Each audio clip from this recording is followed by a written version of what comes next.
Assalamualaikum warahmatullahi wabarakatuh. Di sini saya akan menjelaskan resiko dan manajemen resiko. Yang pertama ada pengertian resiko.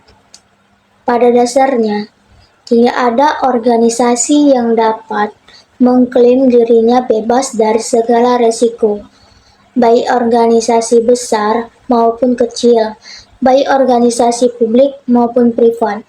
Organisasi berorientasi mendapatkan kinerja atau profit oriented maupun organisasi sosial non-profit oriented, formal maupun non-formal, pasti menghadapi berbagai faktor internal dan eksternal dan berbagai pengaruh yang membuat mereka tidak merasa pasti bagaimana dan kapan mereka dapat meraih sasaran dari sebuah organisasi.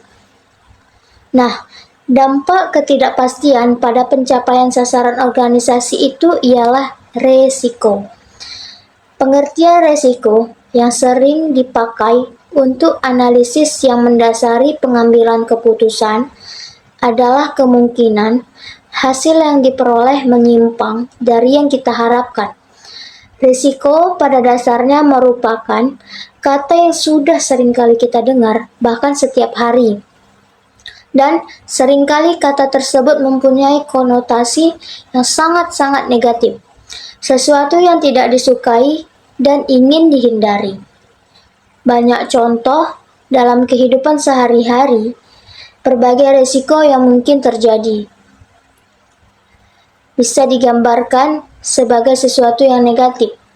Misalnya ada kebakaran, ada kecelakaan, dan lain sebagainya. Nah, resiko itu sendiri bersifat inherent atau melekat pada segala sesuatu. Dia bersanding side by side dengan value, layaknya dua mata uang yang sama. Yang membedakan di antaranya adalah seberapa besar tingkat paparan resikonya, serta seberapa besar tingkat penerimaannya terhadap resiko tersebut. Semua aktivitas individu maupun organisasi pasti mengandung risiko di dalamnya, karena mengandung unsur ketidakpastian. Risiko tersebut bisa terjadi karena tidak ada atau kurangnya informasi tentang hal yang akan terjadi di masa mendatang, baik itu hal yang menguntungkan atau merugikan. Banyak definisi atau pengertian mengenai risiko. Untuk lebih memahami apa arti risiko, kita akan membahas tentang beberapa pendapat ahli tentang definisi risiko. Yang pertama ada Coso.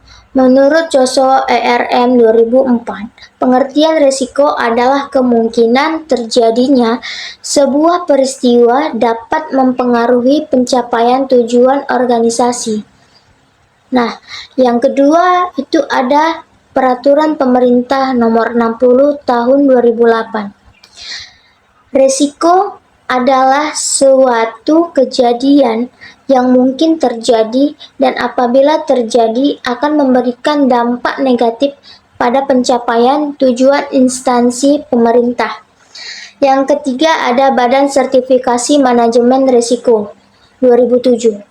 Badan Sertifikasi Manajemen Risiko mendefinisikan risiko itu sebagai peluang terjadinya bencana atau hasil yang buruk.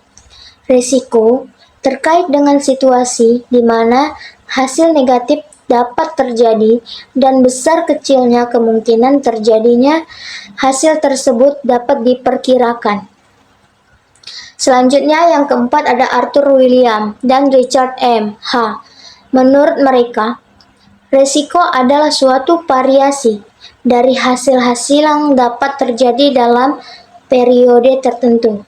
Selanjutnya yang kelima ada Mamdouh Hanafi 2009. Nah, menurut beliau, pengertian risiko adalah bahaya, akibat atau konsekuensi yang dapat terjadi akibat sebuah proses yang berlangsung atau kejadian yang akan mendatang. Yang keempat ada standar internasional ISO 3100 yang diadopsi AS-NZ dalam AS-NZ ISO 3100 pada tahun 2009 mendefinisikan resiko sebagai the effect of uncertainty of objective. Yang ketujuh ada Profesor Dr. Insinyur Sumarno MS. Menurut beliau, pengertian resiko adalah suatu kondisi yang timbul karena ketidakpastian dengan seluruh konsekuensi tidak menguntungkan yang mungkin terjadi. Nah, yang kedelapan ada Kamus Besar Bahasa Indonesia yang sering kita sebut dengan panggilan KBBI. Nah, pengertian risiko menurut KBBI adalah segala kemungkinan terjadinya peristiwa yang dapat merugikan perusahaan. Dari berbagai definisi tersebut, risiko ini selalu dihubungkan dengan kemungkinan terjadinya atau ketidakpastiannya dan pencapaian tujuan. Selanjutnya, yang kedua ada faktor penyebab terjadinya risiko dan tipe risiko. Dua faktor penyebab ini adalah yang pertama ada bencana atau perils, dan yang kedua ada bahaya atau hazard. Nah, contoh dari risiko yang disebabkan oleh faktor bencana adalah banjir, tanah longsor, gempa, gelombang, laut tinggi yang secara langsung dapat menimbulkan kerugian. Sementara risiko yang berasal dari faktor bahaya dapat diklasifikasikan dalam beberapa jenis. Yang pertama ada bahaya fisik nih. Bahaya fisik ini sering kita sebut dengan physical hazard. Misalnya berhubungan dengan fasilitas bangunan suatu kantor, peralatan yang gagal produk atau tabung gas meledak, pesawat terbang, jatuh, kapal laut tenggelam, mobil mogok tanpa sebab, dan sebagainya. Yang kedua ada bahaya moral atau moral hazard. Misalnya nih, sikap ketidakjujuran atau ketidakdisiplinan, sikap yang tidak hati-hati, ataupun kurangnya perhatian dari pihak-pihak yang terkait dalam satu organisasi. Nah, yang ketiga ada bahaya karena hukum atau peraturan, yaitu illegal hazard. Misalnya, mengakibatkan mengabaikan undang-undang atau peraturan yang telah ditetapkan. Ya, selanjutnya kita akan membahas tentang jenis-jenis risiko. Nah, menurut Rahanapi 2009, terdapat dua jenis risiko secara umum. Yang pertama ada risiko murni, pure risk. Risiko murni ini adalah ketidakpastian terjadinya suatu kerugian, atau dengan kata lain, hanya ada satu peluang merugi dan bukan satu peluang keuntungan. Nah, risiko murni adalah suatu risiko yang bila mana terjadi akan memberikan kerugian, dan apabila tidak terjadi maka tidak akan menimbulkan kerugian, namun juga tidak menimbulkan keuntungan. Nah, risiko ini akibatnya hanya dua macam, rugi atau break even, contohnya pencurian, kecelakaan, atau kebakaran. Yang kedua ada risiko spekulasi atau speculative risk. Nah, risiko spekulasi ini adalah risiko yang berkaitan dengan terjadinya dua kemungkinan, yaitu peluang mengalami kerugian finansial atau memperoleh keuntungan.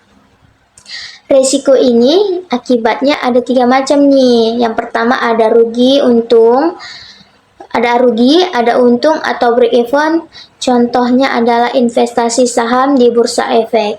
Nah, membeli undian dan sebagainya. Sedangkan menurut Jorion 1997, terdapat tiga jenis risiko pada suatu organisasi, yaitu yang pertama ada risiko bisnis, business risk. Risiko bisnis adalah risiko yang dihadapi oleh organisasi atas kualitas dan keunggulan pada beberapa produk pasar yang dimiliki oleh organisasi. Organisasi seperti ini hadir karena adanya ketidakpastian dari aktivitas-aktivitas bisnis seperti inovasi, teknologi, serta desain produk dan pemasaran. Nah, selanjutnya ada resiko strategi atau strategi resiko strategi muncul karena adanya perubahan fundamental pada lingkungan ekonomi atau politik. Resiko strategi sangat sulit untuk dihitung. Karena apa? Karena berhubungan dengan hal-hal makro di luar organisasi, seperti kebijakan ekonomi, iklim, politik, dan lain-lain. Nah, selanjutnya ada resiko keuangan atau financial risk. Resiko finansial merupakan resiko yang timbul sebagai akibat adanya pergerakan pada pasar finansial yang tidak dapat kita perkirakan. Nah, resiko ini berkaitan dengan kerugian yang mungkin akan dihadapi dalam pasar finansial. Seperti yang pertama kita tahu adanya kerugian akibat pergerakan tingkat suku bunga atau adanya kegagalan atau default dalam obligasi finansial. Nah, berdasarkan kecenderungan, peluang terjadinya risiko dan konsekuensi yang diakibatkan risiko akan dapat diklasifikasikan menjadi 4 jenis, yaitu ada unacceptable risk, yaitu risiko yang tidak dapat diterima dan harus dihilangkan, atau bila mungkin kita transfer kepada pihak lain. Yang kedua ada underiskable risk, adalah risiko yang memerlukan penanganan atau mitigasi risiko sampai pada tingkat yang dapat kita terima. Yang ketiga ada acceptable risk, adalah risiko yang dapat diterima karena tidak mempunyai dampak yang besar dan masih dalam batas yang dapat diterima. Yang keempat ada negligible risk, adalah risiko yang dampaknya sangat kecil sehingga dapat diabaikan. Nah, selanjutnya kita akan membahas resiko menurut sumber-sumbernya nih. Sumber-sumber resiko menurut Godfrey 1996, terdapat sumber-sumber yang perlu diketahui dan diidentifikasi sebagai langkah awal untuk menangani resiko. Yang pertama, penanganannya itu melalui politik. Contohnya, kebijaksanaan pemerintah.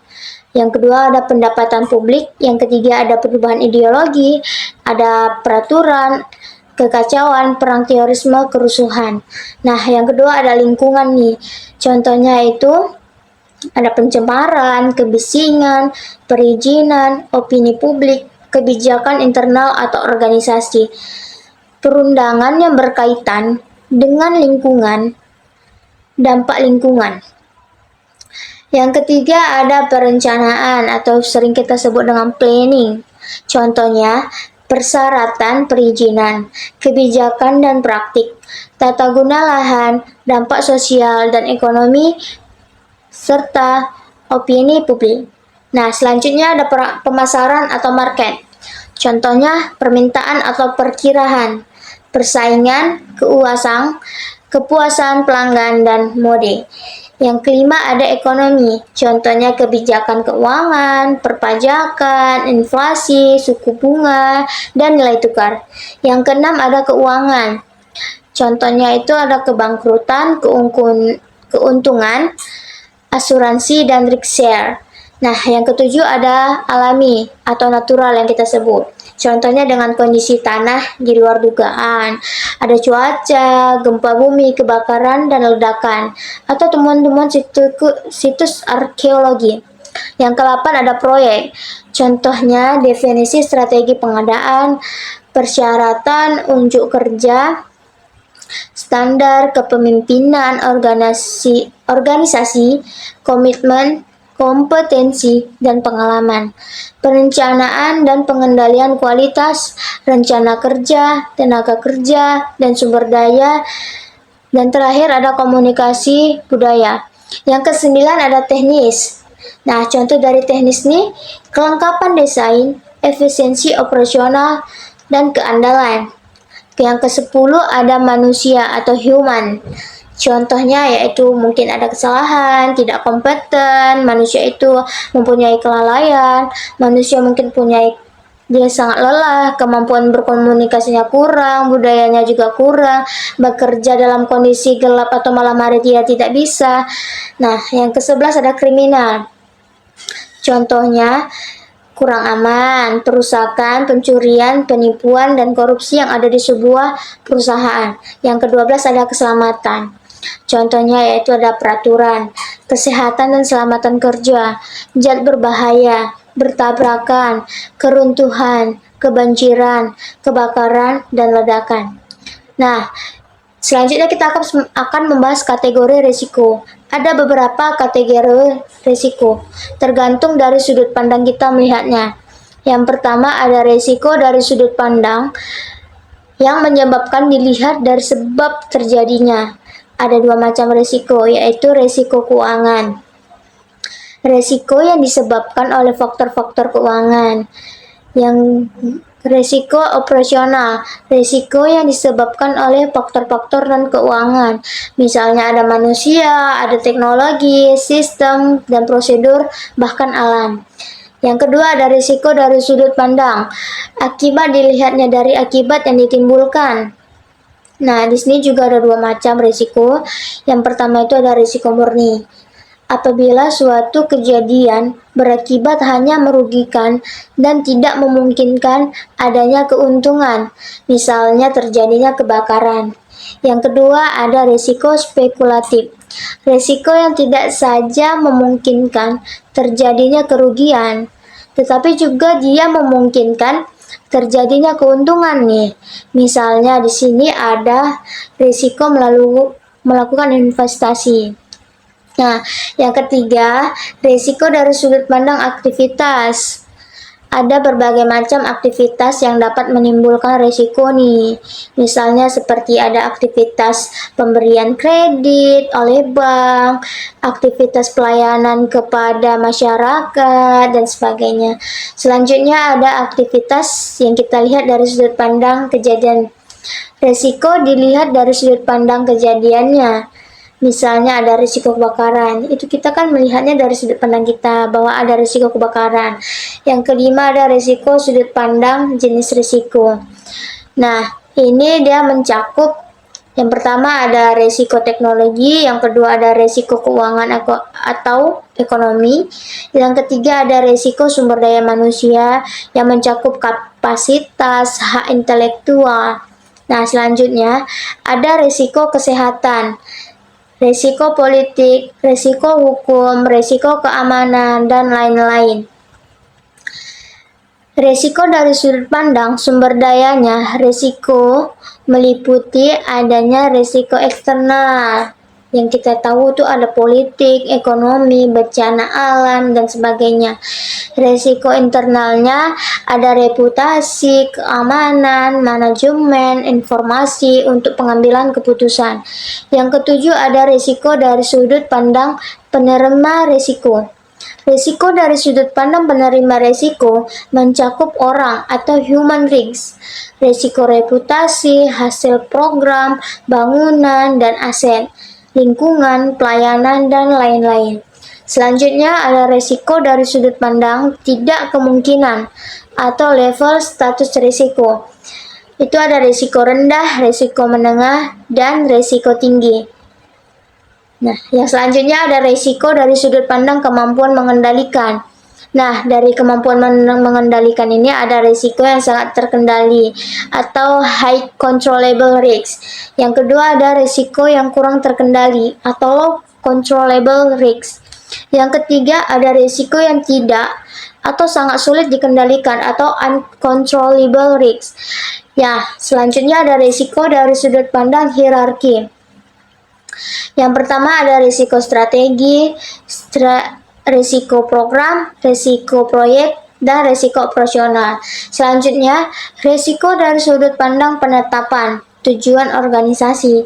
Yang pertama itu ada risiko strategis, berhubungan dengan keselarasan dengan selera risiko. Yang kedua ada risiko operasional, yaitu berhubungan dengan efektivitas dan efisiensi aktivitas operasi. Yang ketiga ada risiko pelaporan, berhubungan dengan keandalan, dalam proses pengambilan keputusan dan risiko ketaatan, yaitu berhubungan dengan kesesuaian terhadap regulasi yang berlaku. Nah, kita akan membahas nih manajemen risiko. Yang pertama, pengertian manajemen risiko. Manajemen risiko adalah suatu pendekatan sistematis untuk menentukan tindakan terbaik dalam kondisi ketidakpastian. Risiko ini mempunyai proses manajemen yang lengkap, dimulai dari penetapan konteks, identifikasi risiko, analisis risiko, dan evaluasi risiko dan penanganan risiko, serta dilengkapi dengan adanya komunikasi dan konsultasi pada masing-masing tahapan dan monitoring atau review. Ada 5 konsep dasar manajemen risiko yang menurut James Essenya dan Joseph Rosen harus terlebih dahulu dipahami oleh para pejabat organisasi yang terlibat dalam proses manajemen risiko ini. Nah, yang pertama itu ada manajemen risiko hanyalah sebuah pendekatan. Ada banyak pendekatan dalam menilai risiko dan return dari setiap transaksi atau instrumen. Manajemen risiko akan lebih efektif untuk portofolio yang besar dan kompleks. Dari sisi lain, manajemen risiko juga merupakan strategi yang fleksibel nih, karena tidak hanya diterapkan untuk portofolio yang besar, tetapi juga dapat menjadikan pendekatan yang rinci bagi portofolio yang kecil. Yang kedua, ada sifat dari instrumen yang mungkin digunakan akan menentukan parameter dari sebuah strategi manajemen risiko. Nah, secara relatif, tidak ada satu strategi manajemen risiko yang dapat diterapkan pada jenis pasar uang atau semua instrumen. Yang ketiga, sistem manajemen risiko haruslah sistematis dan diikuti secara konsisten, tapi tidak kaku dan fleksibel. Yang keempat, ada manajemen risiko bukan merupakan alat sulap yang secara ajaib akan meningkatkan return atau kerja organisasi dan sekaligus mengurangi risiko. Peter L. Bernstein berpendapat bahwa manajemen risiko sendiri bisa menghasilkan risiko yang baru, yaitu berkurangnya kewaspadaan manajemen organisasi terhadap seluruh risiko organisasi yang ada. Ibarat pengemudi mobil yang menggunakan tali pinggang pengaman akan mengemudikan mobil secara kurang berhati-hati dibandingkan apabila ia tidak menggunakan ikat pinggang pengamannya. Nah, yang kelima ada lingkungan organisasi. Organisasi saat ini telah menyebabkan kompleksitas manajemen risiko menjadi sangat tinggi dan merupakan proses yang semakin sulit. Nah, kecenderungan pasar yang sangat bergejolak ini, perkembangan dan instrumen baru, meningkatnya persaingan dan meningkatnya interaksi global stakeholder yang semakin menuntut, dan perkembangan baru dalam teknologi informasi dan telekomunikasi telah semakin mempersulit pengelolaan risiko organisasi. Nah, yang kedua kita akan membahas tujuan manajemen risiko. Tujuan manajemen risiko dalam suatu organisasi sebagai berikut. Yang pertama ada meningkatkan kemungkinan pencapaian sasaran organisasi dan peningkatan kinerja. Melindungi organisasi dari tingkat risiko signifikan yang dapat menghambat pencapaian tujuan organisasi. Yang kedua itu ada mendorong manajemen yang proaktif dan antisipatif. Nah, mendorong manajemen untuk bertindak proaktif mengurangi risiko sehingga menyebabkan mengurangi kerugian, menjadikan pengelolaan risiko sebagai sumber keunggulan yang bersaing, dan keunggulan kinerja dari sebuah organisasi. Nah, selanjutnya yang ketiga ada memberikan dasar yang kuat dalam pengambilan keputusan dan perencanaan. Selanjutnya ada meningkatkan efektivitas alokasi dan efisiensi penggunaan sumber daya organisasi. Mendorong setiap insan organisasi untuk bertindak hati-hati dalam menghadapi risiko organisasi sebagai upaya di mana untuk memaksimalkan nilai organisasi demi mencapai tujuan yang diinginkan anggota dan bersama. Selanjutnya yang kelima ada meningkatkan kepatuhan kepada regulasi. Yang keenam ada meningkatkan kepentingan dan kepercayaan para pemangku kepentingan. Yang ketujuh ada meningkatkan ketahanan organisasi. Yang kedelapan ada membangun kemampuan mensosialisasikan pemahaman mengenai apa itu risiko dan pentingnya untuk mengelola risiko. Yang kesembilan ada meningkatkan kinerja organisasi melalui penyediaan informasi tingkat risiko yang dituaikan dalam peta risiko atau risk map yang berguna untuk memanajemen dalam pengembangan strategi dan perbaikan proses manajemen risiko itu secara berkesinambungan dan terus-menerus sehingga dipertahankan. Nah, yang ketiga kita akan membahas manfaat manajemen risiko. Secara umum, dengan diterapkannya manajemen risiko di suatu organisasi, terdapat beberapa manfaat yang diperoleh oleh organisasi.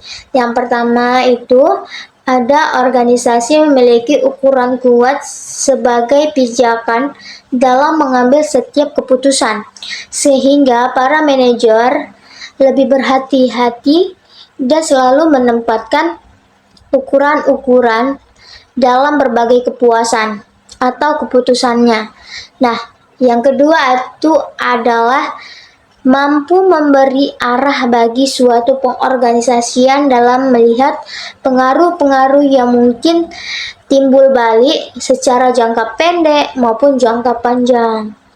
Nah, yang ketiga ada mendorong para manajer untuk dalam mengambil keputusan itu bagaimana untuk menghindari risiko dan menghindari dari pengaruh yang terjadinya kerugian, khususnya di kerugian finansial.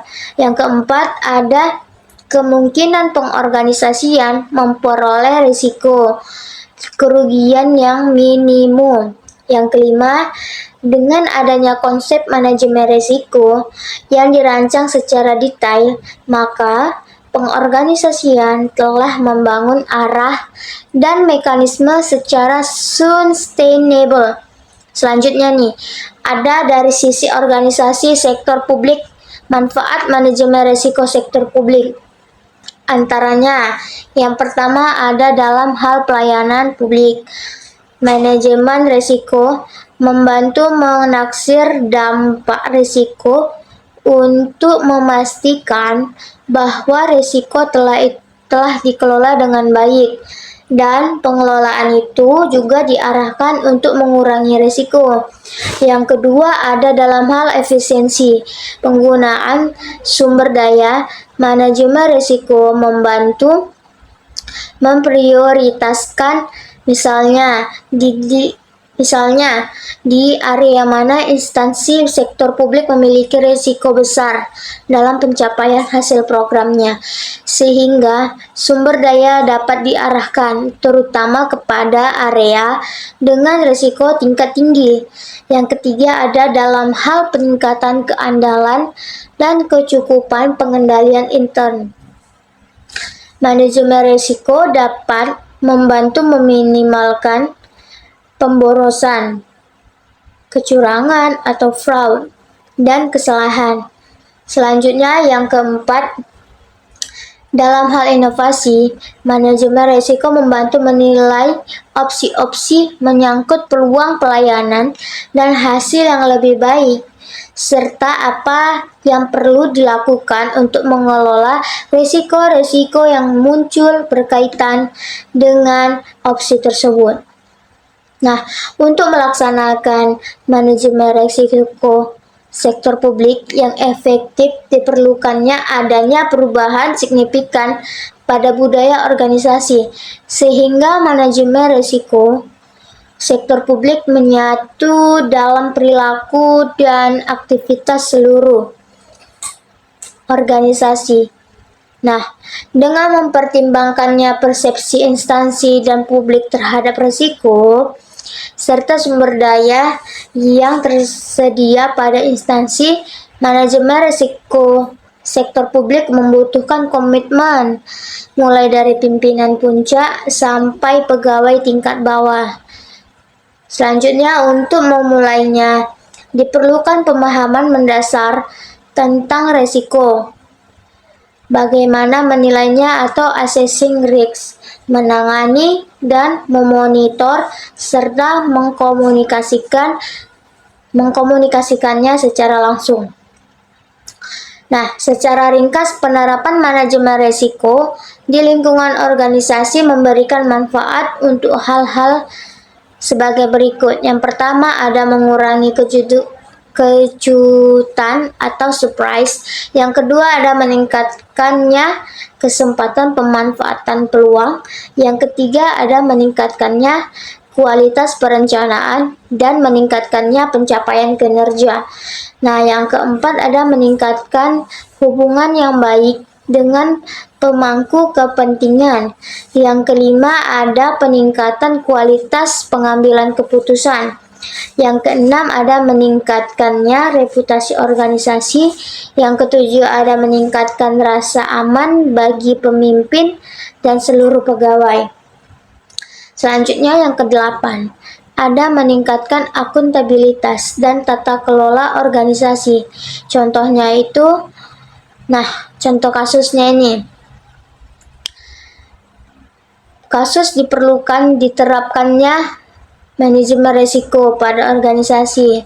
Kita mengambil contoh tentang Garuda Indonesia dan pentingnya manajemen risiko. Pentingnya manajemen risiko yang belakangan menjadi viral, yaitu gugatan seorang penumpang kepada maskapai Garuda, layaknya untuk kita pelajari dan kita mengambil hikmahnya. Gugatan yang dilayani jumlahnya tidak main-main. BRA Kosmarian Jakusumo menggugat PT Garuda Indonesia Tbk atau Persero sebesar 11,25 miliar yang dimenangkan oleh kaum Masrian. Tentu saja ini akan semakin memberikan keuangan kepada Garuda Indonesia. Apalagi belakangan ini kita bahwa Garuda Indonesia belum berhasil mencetak laba. Pada tahun 2017 lalu, Garuda mengalami kerugian sebesar 213 juta dolar dibandingkan laba bersihnya yang diperoleh Garuda pada tahun 2016 sebesar 9,36 juta dolar. Nah, kasus di atas adalah bagaimana risiko operasional. Risiko operasional ini adalah risiko akibat ketidakcukupan dan atau tidak berfungsinya proses internal.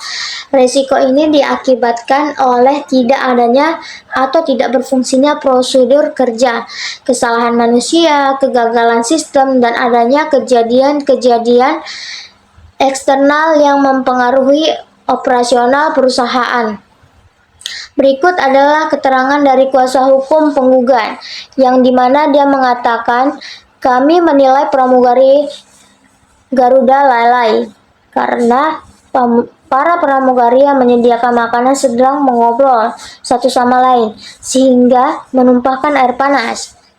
Ucapnya, berdasarkan keterangan tadi, jelas bahwa kejadian risiko operasional ini disebabkan oleh faktor kesalahan manusia. Apakah ada kesalahan dalam melaksanakan prosedur kerja?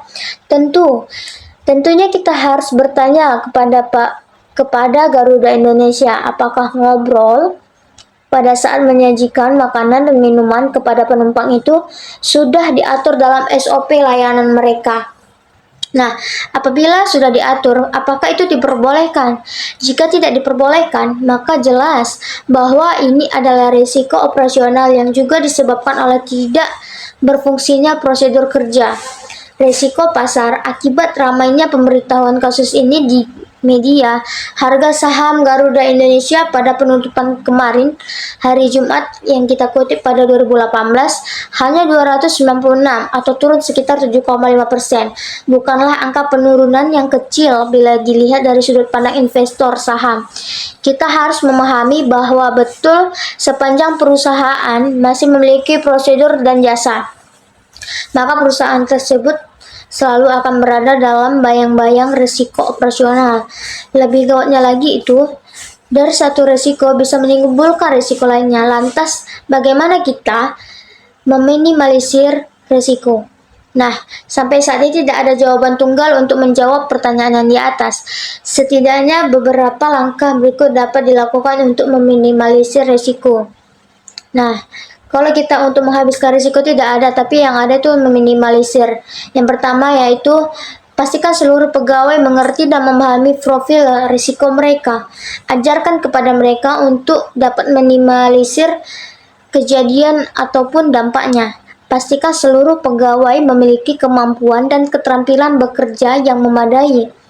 Pastikan seluruh pegawai menjalankan SOP-nya dengan benar dan lakukan evaluasi ketidakdisiplinan pegawai dalam menjalankan SOP secara tidak konsisten.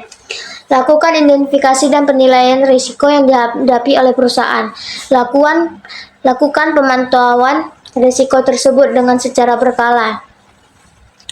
Nah, dampaknya melakukan evaluasi secara berkala untuk setiap risiko yang dihadapi oleh perusahaan akan upayakan perbaikan dari waktu ke waktu. Alihkan risiko kepada pihak ketiga atau asuransi. Kita misalkan, untuk risiko-risiko yang kejadiannya jarang, namun dampaknya sangat besar. Nah, dengan demikian seharusnya risiko-risiko yang dihadapi perusahaan dapat ditekankan sehingga target pencapaian kinerja perusahaan tidak terganggu oleh bermacam risiko kejadian yang merugikan perusahaan itu. Nah, selanjutnya kita akan membahas hierarki pemilik. Hierarki risiko pada suatu organisasi merujuk pada struktur manajemen pada organisasi yang cakupannya dan luasan tanggung jawabnya sesuai dengan jenjang struktural seseorang pegawai atau pejabat dalam organisasi. Untuk itu, perumusan pemilik risiko dalam siklus manajemen risiko dilakukan dalam format yang sejalan dengan struktur manajemen organisasi tersebut. Adapun struktur organisasi manajemen risiko pada organisasi publik idealnya terdiri dari pertama ada komite manajemen risiko di tingkat kementerian atau lembaga, yang kedua ada unit pemilik risiko atau UPR, yang ketiga ada unit kepatuhan manajemen risiko inspektorat. Yang pertama ada komitmen manajemen risiko. Nah, di tingkat kementerian lembaga terdiri dari menteri, kepala, ketua, pemimpinan tertinggi, organisasi selaku ketua, sekretaris utama selaku wakil ketua, dan para pejabat eselon 1 selaku anggota. Tugas dan tanggung jawab komite manajemen risiko. Yang pertama yaitu menetapkan petunjuk pelaksanaan manajemen risiko kementerian atau lembaga. Yang kedua, menetapkan kebijakan penerapan manajemen risiko kementerian atau lembaga antara lain kategori risiko, kriteria risiko, matriks analisis risiko, level risiko, dan selera risiko. Komite manajemen risiko dalam melaksanakan tugasnya didukung oleh sekretariat komite tersendiri dari menteri atau kepala atau ketua atau pemimpin tertinggi inspektorat selaku ketua, dan perwakilan setiap unit eselon 1 sebagai anggota. Nah, tugas dan tanggung jawab sekretariat komite itu apa aja sih? Yang pertama itu ada menyusun konsep petunjuk pelaksanaan manajemen risiko kementerian. atau lembaga. Yang kedua juga menyusun konsep kebijakan penerapan manajemen risiko kementerian atau lembaga. Antara lain ada kategori risiko, kriteria risiko, matriks risiko, level risiko, dan selera risiko. Yang ketiga yaitu dia memantau menyusunan profil risiko dan rencana penanganan risiko unit. Yang keempat, memantau pelaksanaan rencana penanganan risiko unit. Dan yang kelima, memantau tindak lanjut hasil review dan audit manajemen risiko. Yang keenam yaitu memfasilitasi dan mengorganisasikan pelaksanaan proses manajemen risiko di tingkat kementerian atau lembaga. Nah, unit pemilik risiko atau UPR adalah pemilik peta risiko yang bertanggung jawab melaksanakan manajemen risiko.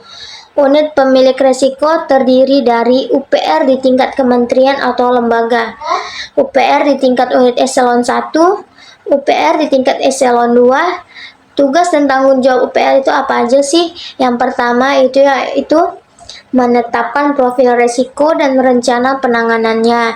Yang kedua ada berdasarkan sasaran unit, melaporkan pengelolaan risiko secara berjenjang kepada pemimpin di atasnya sehingga level organisasi. Nah, yang ketiga yaitu melakukan pemantauan dan evaluasi efektivitas penerapan manajemen risiko unit. Unit kepatuhan manajemen risiko dan inspektorat sesuai Perpres nomor 4 tahun 2018 untuk merupakan unsur pengawasan intern organisasi, berada di bawah dan bertanggung jawab kepada menteri atau kepala, ketua, pemimpin tertinggi organisasi dan secara administratif dikoordinasikan oleh sekretaris utama. Inspektorat mempunyai tugas melaksanakan pengawasan intern dan pelaksanaan tugas organisasi. Pelaksanaan fungsi unit kepatuhan manajemen risiko dilakukan oleh inspektorat. Dalam penerapan manajemen risiko, inspektorat harus bertanggung jawab melakukan pengawasan dan konsultasi penerapan manajemen risiko sebagai aparat pengawasan intern pemerintah organisasi. Nah, tugas dan tanggung jawab inspektorat dalam penerapan manajemen risiko ini yang pertama itu ada audit, review, pemantauan, dan evaluasi penerapan manajemen risiko seluruh UPR berdasarkan pedoman penerapan manajemen risiko yang ditetapkan di Badan Standarisasi Nasional. Yang kedua ada melakukan penilaian atas tingkat kematangan penerapan manajemen risiko di seluruh level UPR berdasarkan pedoman penerapan manajemen risiko yang ditetapkan di organisasi. Yang kelima ada prinsip manajemen risiko. Nah, kita akan membahas di sini ada 11 prinsip. Yang pertama ada manajemen risiko melindungi dan menciptakan nilai tambah. Manajemen risiko memberikan kontribusi melalui peningkatan kemungkinan pencapaian sasaran organisasi secara nyata. Selain itu juga memberikan perbaikan dalam aspek keselamatan, kesehatan kerja, kepatuhan terhadap peraturan perundang-undangan, perlindungan lingkungan hidup, persepsi publik, kualitas produk, reputasi, tata kelola, efisiensi, operasi, dan lain-lain. Yang kedua ada manajemen risiko. Adalah bagian terpadu dari proses organisasi. Manajemen risiko merupakan bagian dari tanggung jawab manajemen dan merupakan bagian tak terpisahkan dari proses organisasi, proyek, dan manajemen perubahan. Nah, manajemen risiko bukanlah suatu aktivitas yang terdiri sendiri dan terpisah dari kegiatan serta proses organisasi dalam mencapai sasarannya. Yang ketiga ada manajemen risiko. Manajemen risiko bagian dari proses pengambilan keputusan. Manajemen risiko membantu para pengambilan keputusan untuk mengambil keputusan atas dasar pilihan-pilihan yang tersedia dengan informasi yang selengkap mungkin.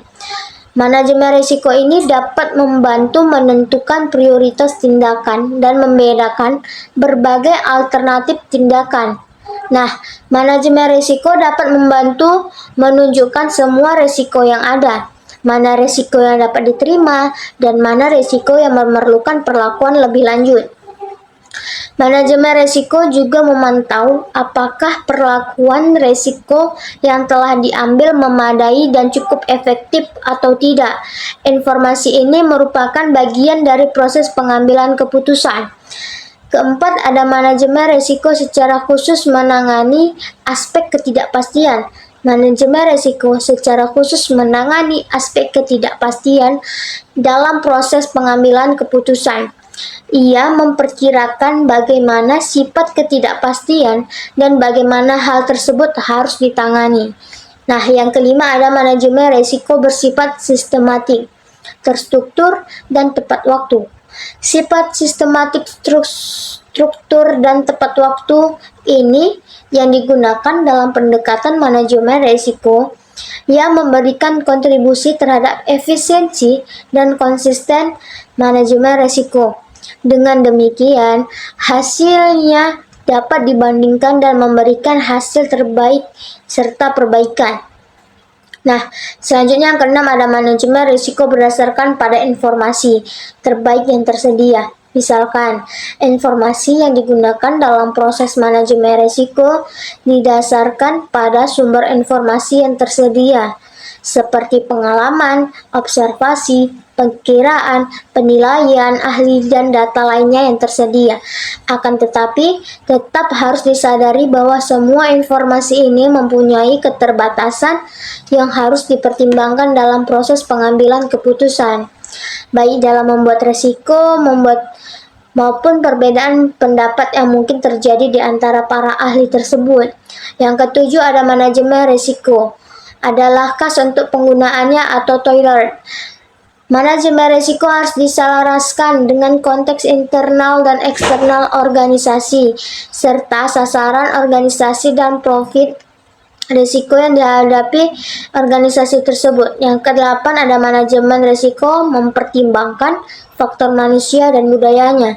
Nah, penerapan manajemen risiko haruslah menemu atau dikenali kapabilitas organisasi, persepsi dan tujuan masing-masing individu di dalam serta di luar organisasi, khususnya untuk menunjang atau menghambat pencapaian sasaran organisasi. Yang kesembilan, ada manajemen risiko, harus transparan dan inklusif. Untuk itu memastikan bahwa manajemen risiko tetap relevan dan terkini. Para pemangku kepentingan dan pengambilan keputusan di setiap tingkatan organisasi harus dilibatkan secara efektif. Keterlibatan ini juga harus memungkinkan para pemangku kepentingan terwakili dengan baik dan mendapatkan kesempatan untuk menyampaikan pendapat serta kepentingannya, terutama dalam merumuskan kriteria risiko. Selanjutnya yang ke-10 ada manajemen risiko bersifat dinamis, berulang, dan tanggap terhadap perubahan.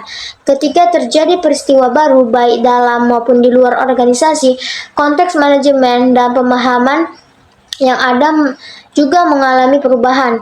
Dalam situasi semacam inilah tahapan monitoring dan review berperan memberikan kontribusi. Resiko baru muncul, ada yang berubah dan ada juga yang menghilang begitu saja. Oleh karena itu menjadi tugas manajemen untuk memastikan bahwa manajemen resiko senantiasa memperhatikan, merasakan, dan tanggap terhadap perubahan. Nah, selanjutnya yang ke-11 ada manajemen risiko harus memfasilitasi terjadinya perbaikan dan peningkatan organisasi secara berlanjut. Manajemen organisasi harus senantiasa mengembangkan dan menerapkan perbaikan strategi manajemen risiko serta meningkatkan kematangan pelaksanaan manajemen risiko dalam dan sejalan dengan aspek lain dari organisasi. Dalam membangun sistem manajemen risiko pada suatu organisasi, diperlukan cara yang efektif yang dapat membantu seluruh karyawannya. Organisasi yang memahami prinsip-prinsip manajemen risiko yang jumlahnya cukup banyak, sehingga sistem manajemen yang dikembangkan dapat dirumuskan dengan tepat dan sasarannya yang sesuai dengan kebutuhan organisasi. Nah, hal ini penting karena pada dasarnya penerapan manajemen risiko adalah bentuk tanggung jawab pribadi masing-masing anggota manajemen dan karyawan dalam melaksanakan tugas serta tanggung jawabnya. Oleh karenanya, pengembangan budaya peduli risiko merupakan unsur terpenting dalam menerapkan manajemen risiko. Nah, sekian dari yang saya jelaskan. Sampai jumpa dari video selanjutnya.